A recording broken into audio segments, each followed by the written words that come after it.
Well, Timmy, if you ask Las Vegas, they'd tell you not very much because Florida went from a 3-point favorite to over a touchdown underdog. That is a huge swing and tells me that not many people believe Florida wants to play in this game. We've all seen those how it started, how it's going memes around the internet. Well, I think the Florida Gators post will look a little something like this. How it started versus how it's going. Here we go. Here's the sideline. Here's the sideline. We're good. We're good. Leaping catch. Oh, we're good. It's in. Little bit. All right. Oh, no, Beckham. Oh, we got it. And here's the diving catch. Oh, for the win. So just one selection here for the Magic tonight, 15th overall. And if the last few years are any indication, they'll take somebody long, athletic, that's good at playing defense. So we got our virtual seat here, but I feel like something's missing. Hey, just because I'm an objective journalist doesn't mean I can't rock one of the best jerseys ever made. Let's go Magic. The experience is definitely a little out of body, but after a while, you start to feel like you're there. I guess we'll just start this off the way it should be started. E-A-G-L-E-S, Eagles! Mitchell Trubisky isn't starting because of his leadership and performance. He's starting because the Bears need this to work. Their jobs depend on it. He put together some sort of hat, face shield hybrid thing here. Now his offense couldn't have looked better.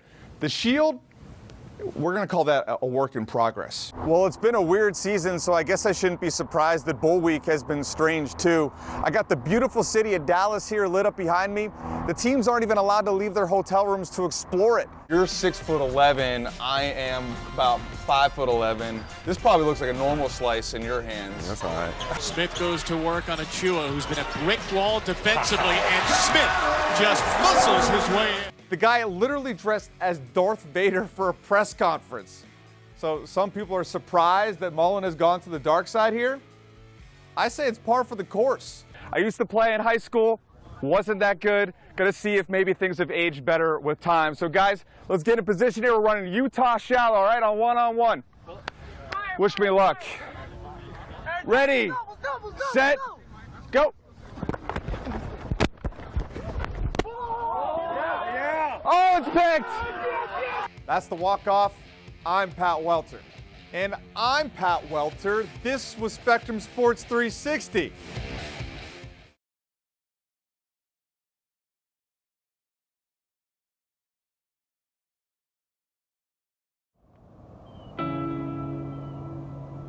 One, two, three. You could walk a mile in Marco Cicchetto's shoes. So I'm now switching from my walking legs to the running ones. Or you could run in his finely tuned prosthetics. So now I am ready with my running legs. Marco lives and trains in Claremont, home of the 10-mile clay loop. It's not paved, so it's good for the knees and hips, so I like this. A destination for some of the best runners in the country, in his case, the world. In fact, sometimes when I post some pictures from here, some people are like, are you in Kenya? Kenya is where his story begins. Growing up in Kenya, looking it back now, it was not an easy growing up. But the lifestyle, going to school, running to school, going to the market to buy some things for the house, all those added up that endurance for running. In Kenya, Marco followed the path set by many runners before him. He ran track and cross country at a Kenyan college. In 2006, he started getting recruited by American schools. His father sold his farm animals and his shop to get him to the United States.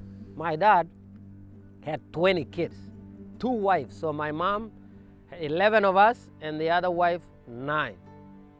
So imagine just spending everything that you have on one kid. When you bet it all, there's always a chance you could lose it. Now, sometimes we take things for granted and if something happens to you, then it gives you a perspective in life. In 2008, Marco traded in the sand for the snow. He was running track and cross country at the University of Alaska, Anchorage. Never seen something that falls from the sky other than the rain and you never get wet. And you don't even feel it falling. It's just like dust. In 2010, his cousin William Riddikwang came over from Kenya and joined the team too. He was doing good in school, he was doing well in running, and there was no red flags anywhere. February 19th, 2011. Marco was working at a gym on campus when his phone rang. It was William. He wanted to talk. And I didn't see any need to just go talk to him at the moment, and it was Friday. I said, we'll talk later. We don't have anything going on tomorrow. There are no classes, so we'll talk. But then we came home and he had hanged himself.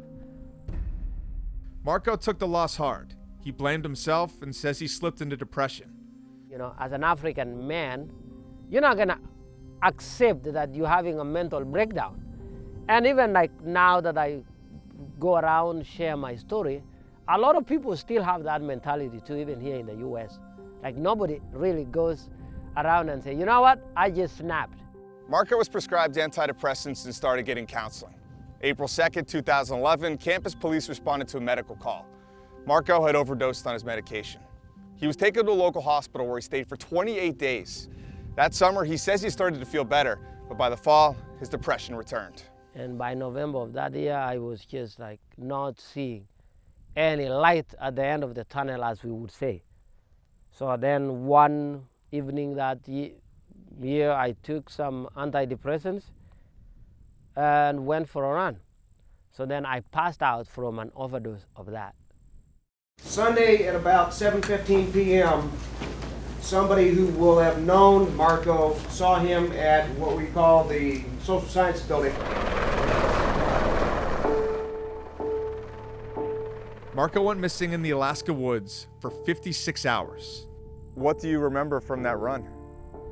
The only thing I remember from that run was me getting up in the middle of a night and the moon was shining so bright. Of course, there was a ton of snow on the ground.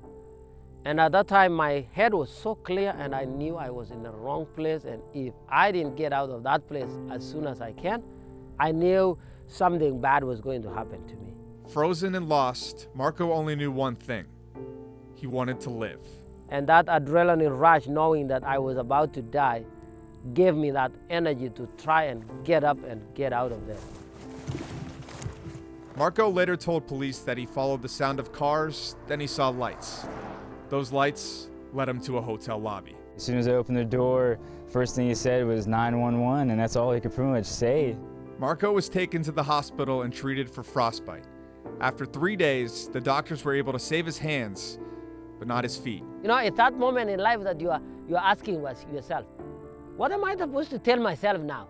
Somebody walks in and says, hey, we are going to cut your feet, and you know, these are the feet that got you across the globe, you know, from Kenya to Alaska, and all of a sudden, they're gonna be gone. After surgery, Marco's physical transformation was obvious, but something changed mentally too. I realized at that moment that, you know what?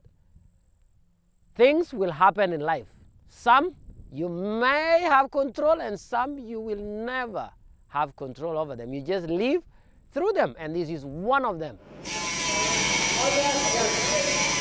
It's been almost a decade since Marco lost his feet. Let me get my protective gear. Now he builds them. So we're using Fabtech to just glue it together. Marco now leans on his own experiences to help make custom prosthetics for Stan Patterson's patients in Orlando. Can you show them how you can walk there again? Good. I think it's one of those great comeback stories. You know, it's what we all look at doing here in the U.S. is we never count anyone out. Can I get both of y'all walking together right here? So just right through here, just walk down there and back. Marco first started running again in 2013. That way you can have only a little bit of pressure on it. In 2018, he moved to Florida to work for Stan and train for marathons.